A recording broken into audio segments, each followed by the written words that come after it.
이 시간의 제목은 거짓된 신자와 참된 신자입니다. 우리들의 대적자는 예수를 안 믿는 세상의 불신자들이 대적자이지만은 또 이름은 명목상으로 하나님을 믿는다고 하는 거짓된 신자들이 참된 신자의 대적자가 될 수 있다는 것을 말씀합니다.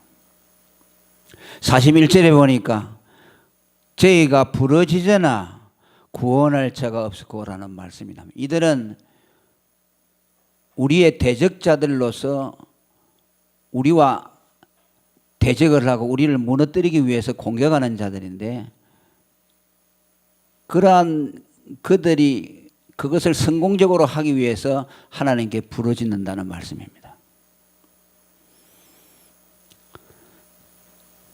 묘한 것이죠. 그들이 참된 하나님의 성도들을 핍박하고 공격하는데, 지금 이것은 다윗이 기록한 것 아닙니까?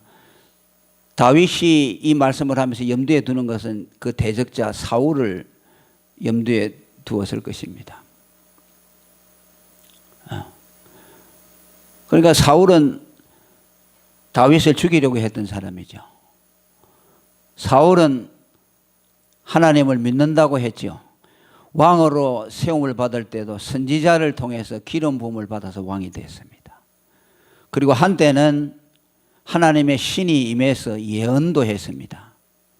그래서 사울을 예언자, 선지자 중에 한 사람이라는 호칭을 갖기도 했습니다. 그런 그가 다윗을 죽이려고 했습니다. 거짓된 신자와 참된 신자의 대적입니다. 그런데 그들이 참된 신자를 공격하면서 하나님 앞에 도움을 호소한다는 것이죠. 참 생각할 수가 없는 일이죠. 그러나 그것이 현실이죠. 오늘 또 우리가 우리 예수 믿는 사람을 가장 아프게 하는 사람은 누구냐면요, 불신자들이 아니고 신자들입니다. 신자들인데 하나님의 말씀을 바로 알지 못하고 거짓된 믿음, 혹은 또 정말 참된 복음의 진리를 갖고 있지 못하면서 참된 신앙을 가지고 있는 자들에 대해서 공격하고 대적하는 자들, 그들이 더 우리를 아프게 할 수 있습니다. 왜? 우리들의 약점을 가장 잘 알고 그렇기 때문에 그들이 하는 말 한마디가 가장 아프죠. 부부간에도 서로를 가장 잘 아는 부부가 한마디 할 때 그게 제일 아프죠. 왜? 약점을 알기 때문이죠. 그렇죠? 이것은 이스라엘 역사에도 많이 나옵니다. 발람이라는 선지자가 이스라엘 백성을 저주하라고 했을 때, 물론 그것을 거부했습니다만은 그 나중에 타락해서 배교자가 됐습니다. 또 미가 시대에는 400명의 거짓 선지자들이 있어서 유다 왕 여호사밧이 하나님의 예언을 구할 때에 그들은 다 거짓 예언을 해 주었습니다.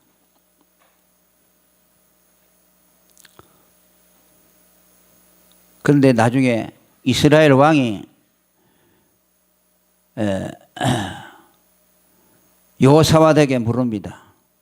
미가라고 하는 사람이 있는데 이 선지자는 참 선지자인데 왜 그 선지자에게 묻지 아니하고 400명의 거짓 선지자에게 물으니까 그 사람은 우리에 대해서 좋은 말을 하지 않고 흉한 것만 얘기해 주니까 듣기 싫다. 옳은 말인지 뭐 거짓된 말인지 그건 상관없고 싫기 때문에 그냥 거부한다는 거죠. 미가 선지자는 참된 선지자지만은 그에 대한 거부감이 그를 물리치게 하고 거짓 선지자 400명의 말을 듣도록 했습니다. 신약 시대에도 그런 사람들이 많이 있었습니다. 예수님을 가장 대적했던 사람들이 누굽니까? 하나님을 안다고 하는 유대인들이죠. 바리새인과 서기관들이죠. 자기들이 하나님의 백성으로 자처하는 사람들이고 자기들만 구원을 받는다는 선민의식의 충실한 그들이었습니다. 불신자들이 예수님을 대적하지 않았습니다. 하나님을 안다고 하는, 율법을 안다고 하는 그들이 예수님을 가장 대적했고 나중에 십자가에 못 박은 이들도 그들이었습니다. 바울이 목회하면서도 말씀을 가르치면서도 하나님의 말씀을 가르쳤지만은 거짓된 스승이 들어와서 그가 가르쳐 놓은 복음을 전부 못 쓰게 만들어 버리고 신앙을 잘못되도록 만들어 버리는 것에 대해서 바울은 고민하는 말씀들이 로마서와 갈라디아서에서 아주 나옵니다. 내가 그토록 복음의 씨앗을 뿌려놨지만은 거짓된 형제들이 들어와서 율법주의를 가르침으로 그 신앙을 다 회방했다고 고민하는 것을 우리는 볼 수 있습니다. 스무나 교회도 니골라당이라는 것이 있었습니다. 니골라라는 사람은 뭐 예수님의 제자 가운데 처음에 포함되었다가 나중에 타락됐다고 하는 사람도 있습니다. 그건 뭐 여러 가지 설이 있습니다만은 이 니골라당이라는 것이 스무나 교회를 회방했습니다. 자칭 유대인이라고 하나 실상은 유대인이 아니요 사단의 해라. 유대인이라고 하는 말은 하나님의 백성이라는 뜻이죠. 예수를 믿는다고 하지만은 예수를 믿지 아니하는 자들, 그들을 니골라당이라고 말합니다. 그들이 스무나 교회를 회방했다고 말합니다. 또 빌라델비아 교회 역시 자칭 유대인이라 하나 거짓된 신자들에 대해서 그들이 교회를 어지럽게 하는 것을 계시록 3장 9절 이하에 말씀하고 있습니다. 오늘도 마찬가지죠. 오늘도 우리 속담에 악화가 양화를 구축한다는 말이 있습니다. 그게 뭐냐면 경제학적인 용어인데 화폐가 아주 충실하고 튼튼한 화폐가 있는데 그것은 낮춰가지고 악화, 그러니까 뭐 경제가 이상하게 잘못 돌아가면은 정상적인 화폐가 존중을 받지 못하고 뭐라 이런 것들이 주도를 하게 돼서 그래서 양화를 좋은 화폐를 밀어내고 악화가 주도한다는 거죠. 그러니까 전부 그 사람들이 그 악화를 나쁜 재화를 그 좋은 것으로 생각하고 좋은 화폐는 밀어낸다. 구축한다는 밀어낸다는 뜻이죠. 그러니까 다수가 잘못된 것이 다수를 지배하게 되면은 참된 소수는 거기에서 배제가 된다는 말씀이죠.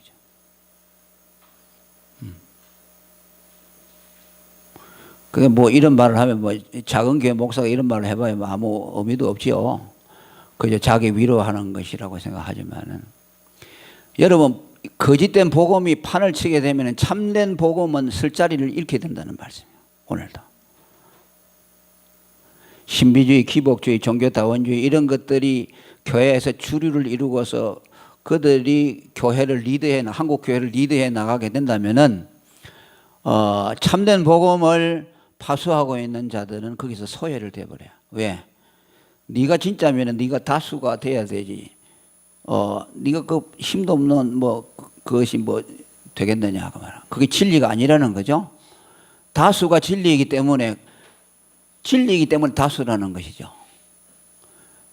네가 다수가 못 되고 소수라는 것은 진리가 아니라는 것이라고 판단을 하는 거죠. 그러니까 소수의 진리를 말하는 사람들은 그냥 묻혀버리고 사람들의 주목을 받지 못하죠. 그래서 그렇게 교회가 흘러가게 되어 있죠. 이것도 거짓된 것이 참된 것을 핍박하는 하나의 사례라고 말할 수 있습니다. 참된 복음의 진리, 참된 신앙의 길을 걸어가고 있는 그 사람들이 외면을 받는 그 자체도 거짓된 신자들에게 핍박을 받는 것과 같습니다.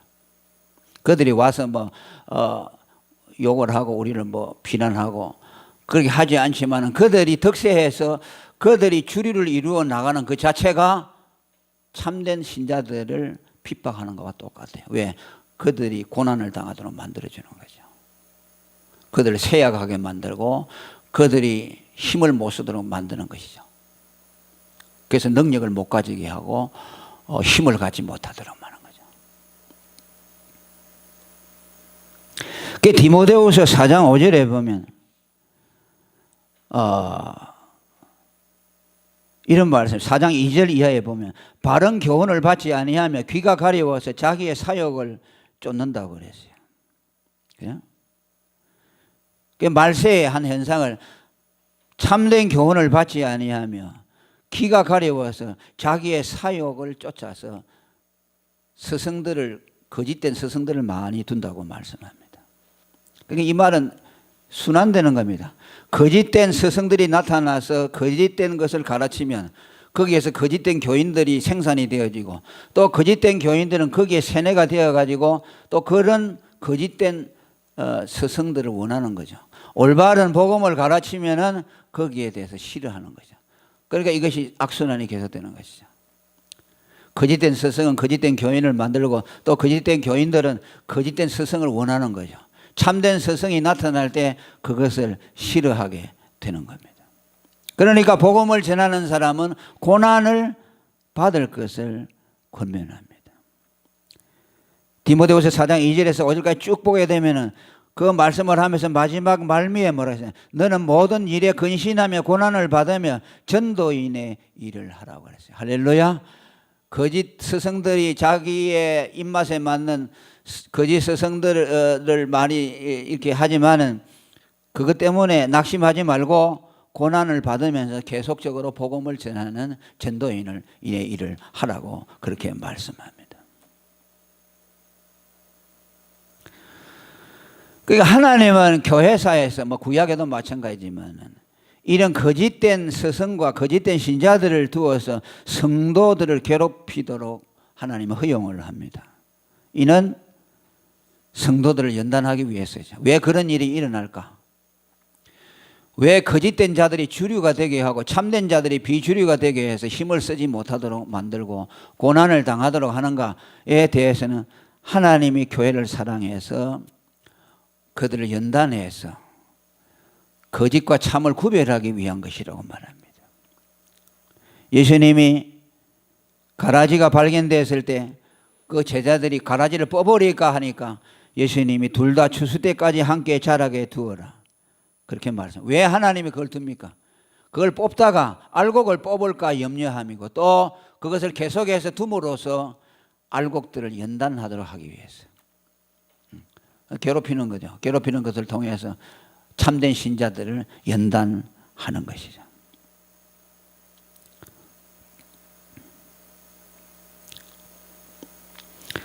할렐루야. 이것은 어떤 교회가 참되고 거짓되고 그걸 말하는 것이 아니고 또 우리 교회만 참되다고 그렇게 아전인수격으로 우리가 받아들이는 것도 아닙니다. 같은 교회 안에 같은 교회 있지만은 같은 교회 안에도 참된 신자가 있을 수 있고 또 가라지가 있을 수 있어요. 그렇잖아요. 또 그렇지 않은 교회도 또 참된 교인들이 있을 수가 있고 그건 우리가 판단할 수 없죠. 어찌됐든 간에 하나님은 거짓된 스승과 거짓된 그 신자들을 통해서 끊임없이 그들을 연단하고 있고 참과 진리에 대해서 생각하게 하고 그래서 더 알곡들은 더 알곡이 튼튼해지게 하고 그것을 통해서 참과 거짓에 대한 분별력을 높여주고 하나님 말씀에 대한 참된 이해력을 가질 수 있도록 만들어주고 그렇게 해서 핍박을 받지만 소수로 남아있지만은 끝까지 인내하면서 자기의 믿음을 지켜나가도록 연단시켜줘요.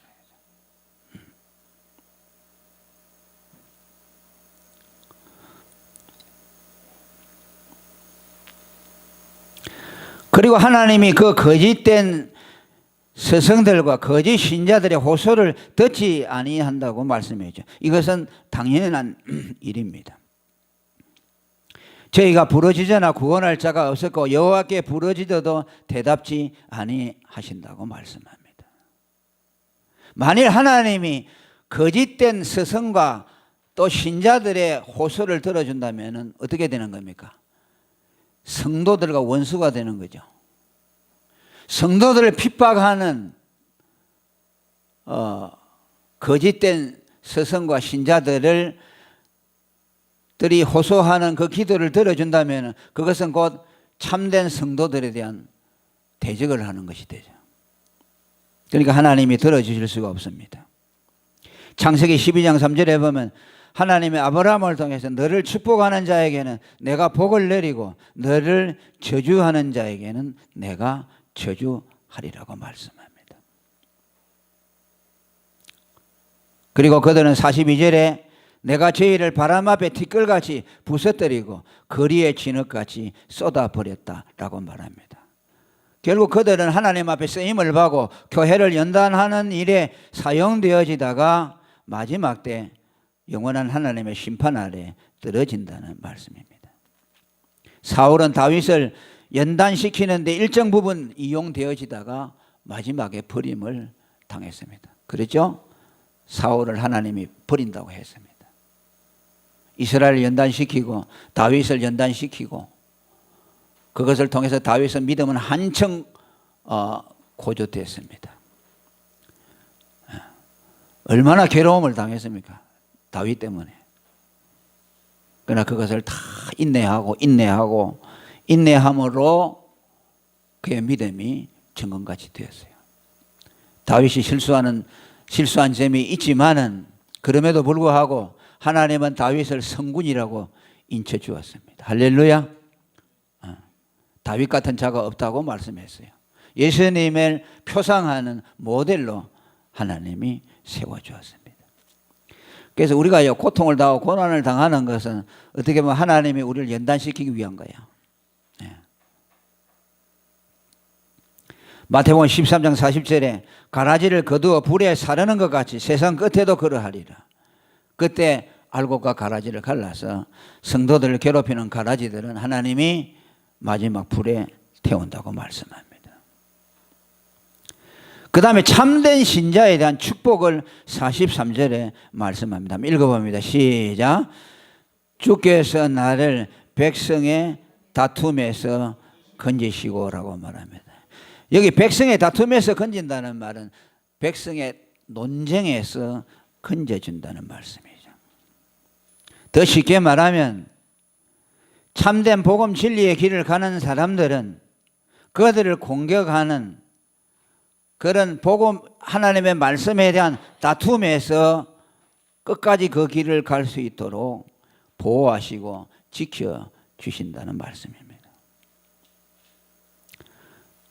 이걸 다른 번역에 어떻게 보면은 하나님의 백성들을 공격해서 건져준다는 그렇게 이해하기 쉽습니다만 그 본의를 보면은 다툼이라고 되어 있어요. 그러니까 신앙이라는 것은 다툼이죠. 복음이라는 게 어느 것이 진리냐 아니냐 하는 것은 다툼이죠. 우리는 거기에 대해서 정당한 변호를 하고 거짓된 신자들은 참된 믿음을 가진 자들을 향해서 그들의 믿음을 공격하죠. 당신들이 잘못됐다고 말하죠.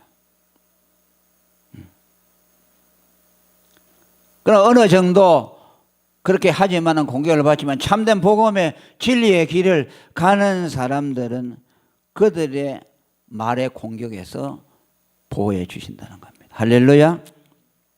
흔들리지 않고 좁은 복음 진리의 길을 갈 수 있도록 하나님이 도와주신데 그것을 믿는 자의 축복이라고 말하는 겁니다. 오늘도 보면 어떤 사람들 보면 자기가 믿는 바에 대해서 참된 진리를 끝까지 파수하는 사람들을 봅니다.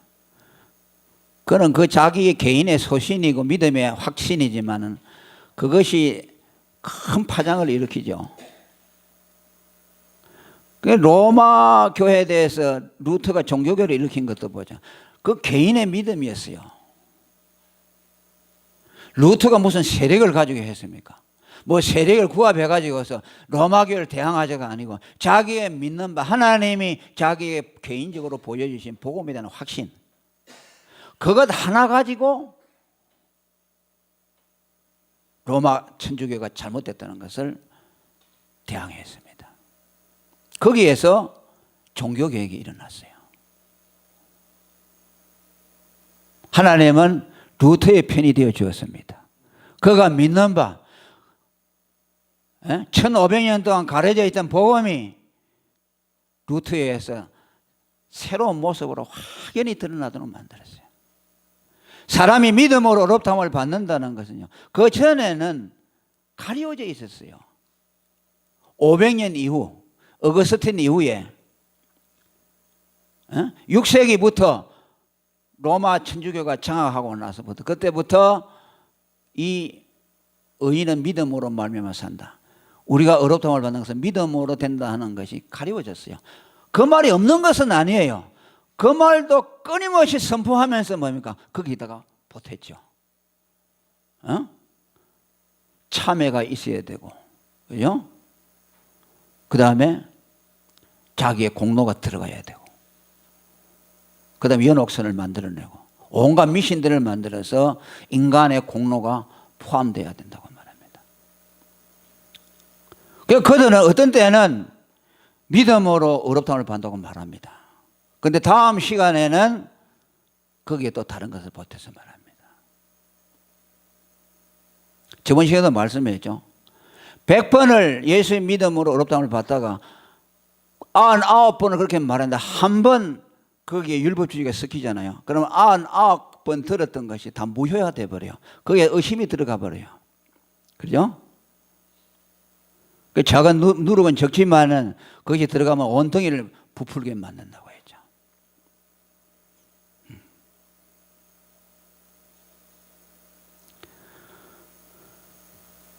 그러니까 우리가 끝까지 복음의 진리를 파서 그 길을 가게 하면 하나님이 그 믿음을 드러내서, 할렐루야, 드러내서 다툼에서 건져주시고 오롯한 복음으로 설 수 있도록 만들어준다. 그 개인의 노력이지만은, 개인의 신앙 고백이지만은 거기에 하나님이 힘을 실어주어서 영향력을 발휘하도록 만들어줍니다. 거기에 계속해서 말하지 않습니까? 열방의 어뜸을 삼으셨다고 말합니다. 이것은 뭐 복음 진리를 고수하고 나가면은 하나님이 뭐 성공하게 해서 세상적인 세속적인 성공을 준다는 그런 뜻이 아닙니다.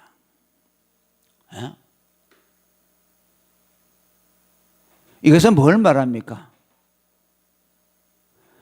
하나님이 우리를 높여주는 것이 무엇일까?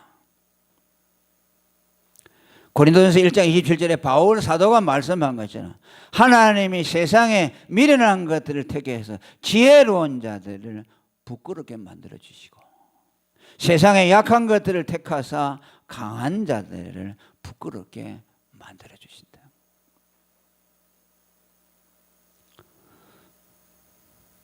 하나님이 높여주시는 방법은 다릅니다. 할렐루야.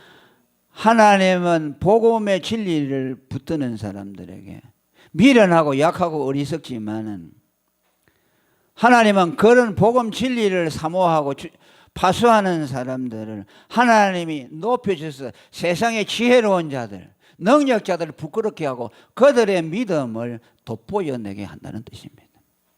루터를 통해서 보여주었습니다. 오늘 루터가 열방의 어뜸이 되지 않았습니까?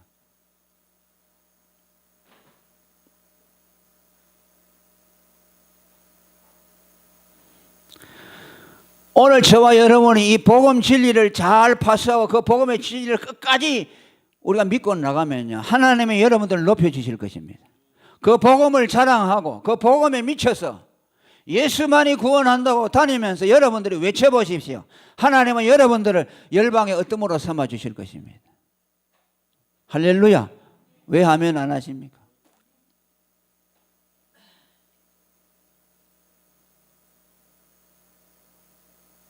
아, 저 사람이 뭔가 있구나. 저 사람의 말이 단순하고 뭐 배운 것도 없고 그런데 저 사람이 얘기를 하는 거 감동이 있고, 아, 예수를 믿으면 구원받을 것 같구나.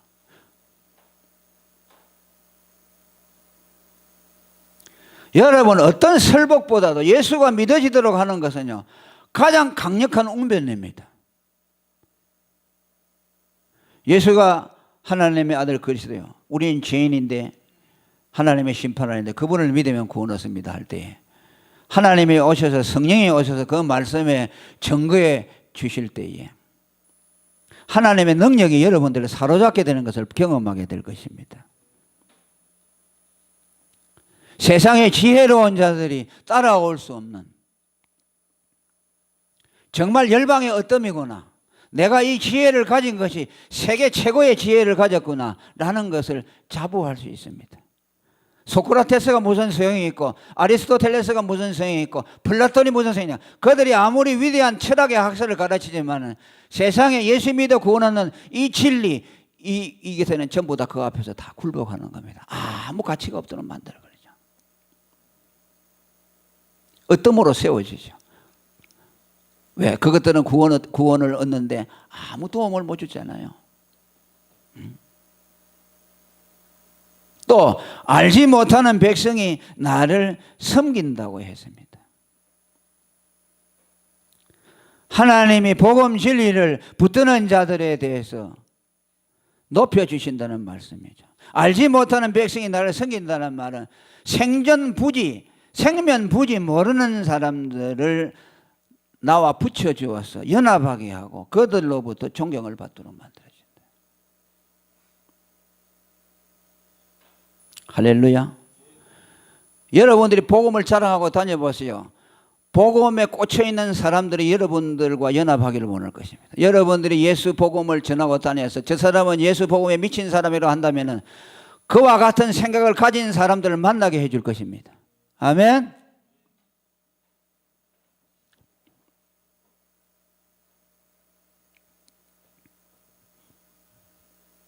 그러니까 뭐야? 알지 못하는 사람, 백성들이 나를 섬겨준다.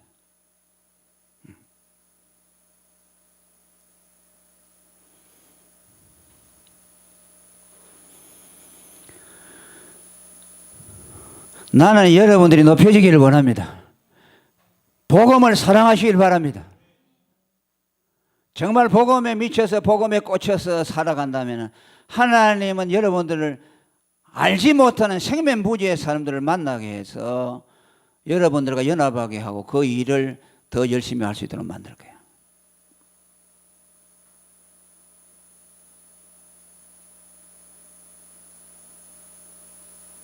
저는 복음 전도, 개인 전도를 하면서 평생에 잊을 수 없는 한 분을 만났습니다. 젊은 사람이 어찌 그리 복음을 열심히 전하시오. 주일날 예배를 마치고 전도지를 들고 진주 시내를 3시간씩 돌아다녀서 제대하고 거기서 어떤 귀한 분을 만났습니다. 그 사람 눈에 내가 띈 거죠. 젊은 사람이 전도하고 다니는 것을 볼 수가 없는데 들어오시라고 그 차를 태지만, 그러니까 같은 사람들의 눈에는 같은 사람이 보이는 거죠. 내 일생 일대에 내가 영적인 안목을 열어주신 분을 만났습니다. 어떤 위대한 스승을 만난 것보다 저에게는 일생의 위대한 사건이었습니다.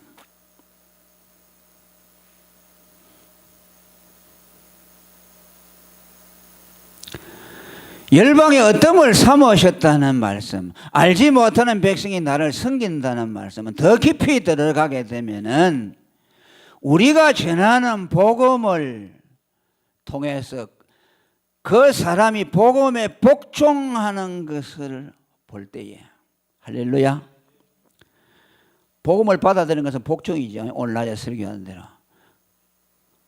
하나님이 우리의 구원을 줄 때 그 구원을 받아들이는 것이, 순종하는 것이 믿음이라고 했어요.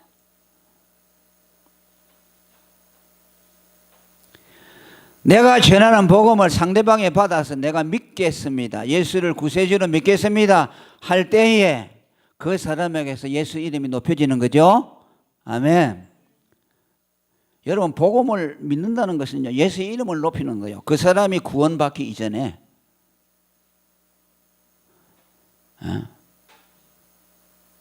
그러면 그 사람이 예수를 믿겠다고 하면 그 사람에게서 예수 이름이 존귀하게 되잖아요. 아멘. 그러면 우리가 그걸 볼 때 뭘 느낍니까? 복음이 그 사람으로서 존귀하게 되고 예수가 그 사람에게서 존귀하게 되는 것은 내가 존귀하게 되는 것과 똑같아요. 할렐루야. 안 그렇겠습니까? 여러분, 내가 복음을 전했는데 그 사람이 믿고 구원받았다고 할 때 눈물을 흘리고 회개할 때 세상에 이보다 더 귀한 일이 어디 있어요? 여러분, 억만금을 얻는 것보다 더 귀하지요. 복음 전도자들의 얘기를 들어보세요. 그건요, 은근 부하고 바꿀 수가 없대요.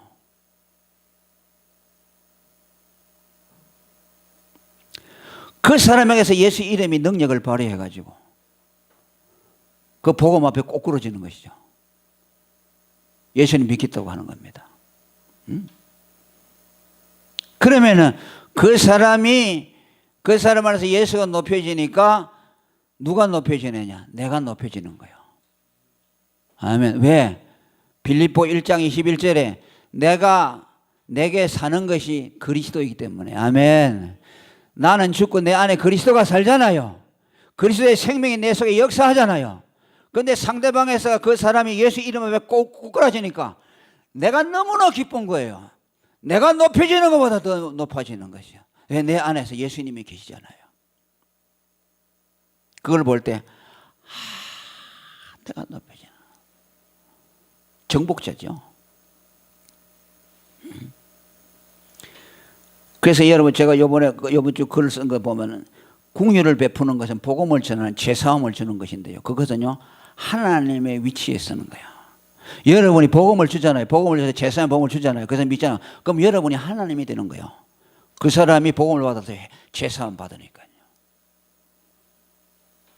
그러니까 하나님과 나를 동일시하는 거죠. 물론 좀 말에 조심해야 되겠지만 제사함을 준다는 건 하나님만이 제사함을 주잖아요. 할렐루야. 하나님밖에 제사함을 줄 수 없는데 내가 복음을 주어서 제사함에 복음을 주어서 그 사람이 믿고 제사함을 받으면 내가 제사함을 준 것과 똑같아요. 예수님이 그랬잖아요. 성령을 내시면서 성령을 받으라. 누구든지 니들이 죄를 사해주면 그 사람 죄가 용서받고 그 사람의 죄를 그냥 두면 그 죄가 그냥 있으리라. 뭘 가지고 제사함을 합니까? 제사함에 복음을 주어서 그 사람을 용서하는 거죠. 그러니까 내가 하나님의 위치에 서는 거죠. 이게 권세 아니겠어요? 권세요. 여러분들의 눈이 열리시기를 바랍니다. 제발 영적인 눈이 열리셔서 영적인 권세의 가치를 아시기를 바랍니다. 맨날 세상에서 나는 있고 없고 맨 그런 거 따지고 앉았고, 하나님이 내게 복을 줬니 안 줬니 언제까지 그렇게 하시겠어요? 언제까지 신세 타령하고 있겠어요? 남하고 비교하고 나는 돈도 없고 왜 하나님 나는 가난하게 만들고 예수 안 믿는 사람이 되게 잘 사는데 언제까지 그거 하고 있겠어요? 우리에게 하나님의 권세를 주었어요. 이 위대한 권세를 주었어요. 그래서 우리를 높여주기를 원하세요. 열방 가운데 어떤 이 되게 합니다. 네가 알지 못하는 자들로부터 섬김을 받게 될 것이다. 영적인 권세를 말합니다. 어떤 사람 이사야 성경에 보면요, 각국 세계에서 배가 물건을 신고 막 네게로 온다고 있죠. 그거 설교 많이 하죠. 그게 뭐냐면 예수 잘 믿으면 세상에 금은 보아 부자가 된다. 어디 그렇게 성경을 해석하는 사람이 있어요. 열방에서 금은 보아가 다 내게로 올 것이다. 웃기고 앉았네.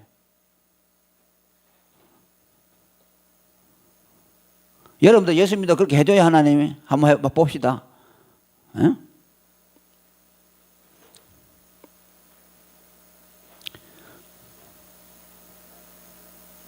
복음을 통해서 우리를 높여줘요. 아멘. 복음을 통해서 복음에 복종하는 것을 통해서 내 안에 예수가 영광을 받아서 나를 높여주는 거죠. 그래서 내 안에 예수가 영광을 받으니까 내게 사는 것이 예수니까 내가 기쁘잖아요. 안 그래요? 예수 이름이 높여지니까 내가 기쁘잖아요. 왜? 내 안에 예수님이 계시니까. 그렇게 높여주는 것이죠. 복음을 통해서. 이것이 뭐예요? 참된 복음을 가진 신자에게 주시는 하나님의 축복입니다. 여러분, 이 복음 진리의 길을 그대로 가시기를 바랍니다. 여러분들이 공격을 받고 멸시하고 소수가 되고 다수가 되지 못하고 그저 비주류 언더그라운드 그저 한쪽에 소외당하는 것 같지만은 끝까지 이 복음을 지켜나가시기를 바랍니다. 우리 교회가 그런 교회가 되기를 바랍니다. 그러면 하나님이 반드시 루터에게 하셨던 것처럼 여러분들의 그 믿음을 높여주실 때가 있을 것입니다. 아멘. 그걸 우리는 감당해야 돼요. 그래서 좁은 길을 가는 자들 아닙니까? 우리가 생명으로 인도하는 문은 좁고 길이 협착해서 찾는 이가 적다고 했는데, 뭐 이것이 작은 교회들이 그저 아주 아전인수격으로 받아들이는 것이 아니고, 우리는 참으로 복음 진리를 사랑하는 교회이고 또 여러분들도 복음 진리를 사모하는 교인들이기 때문에 우리는 이 길을 이미 들었었고 이 길을 가야 됩니다. 그래서 우리는 복음을 사랑하고 예수 이름을 높이고, 그죠? 사람들은 다른 데 관심을 가져도 우리는 예수 이름에만 관심을 가지시길 바랍니다. 아멘. 우리를 통해서 예수 이름이 높여지기를 원하시는 거예요. 이것을 우리는 여기에다 초점을 맞추고 우리의 남은 생애를 투신할 수 있기를 바랍니다. 통성으로 기도하겠습니다.